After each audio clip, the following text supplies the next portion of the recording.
A atual pandemia de Covid-19 fez com que diversos estabelecimentos fossem obrigados a fechar as suas portas.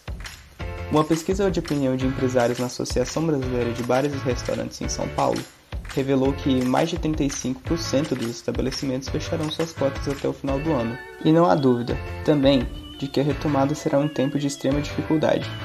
Por isso, nós da Struct, Mecajum e PCI idealizamos o QR Alfred, um sistema que une segurança, economia e tecnologia para auxiliar sua empresa durante esse tempo de dificuldade e para otimizar seu serviço após a retomada também. O QR Alfred é um sistema de atendimento automatizado em restaurantes e estabelecimentos de food service. Através de um QR Code, seu cliente poderá fazer check-in em uma mesa e criar uma senha para que outros possam ter acesso às suas comandas. Com isso, todos que acessarem a mesa pela senha uma única vez terão acesso a um app com o cardápio do estabelecimento, no qual poderão fazer pedidos, acessar e dividir comandas e pagar sua conta virtualmente.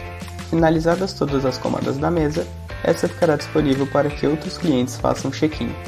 O app, que poderá ser instalado em smartphones ou acessados através de um website, possibilita aos gerentes do estabelecimento alterar qualquer item do cardápio em poucos segundos, além de permitir aos clientes comentários em seus pedidos e avaliações ao atendimento. Isso facilita e otimiza o seu serviço, além de desafogar os atendentes, que são sobrecarregados em alguns turnos.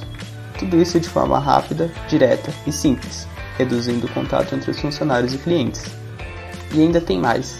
Aos estabelecimentos que buscam ainda mais inovação, oferecemos a possibilidade de modernizar até mesmo o serviço de entrega das refeições. A solução consiste em levar a refeição no percurso da cozinha para a mesa do cliente por meio de um robô, automatizando assim toda a sua experiência de maneira revolucionária.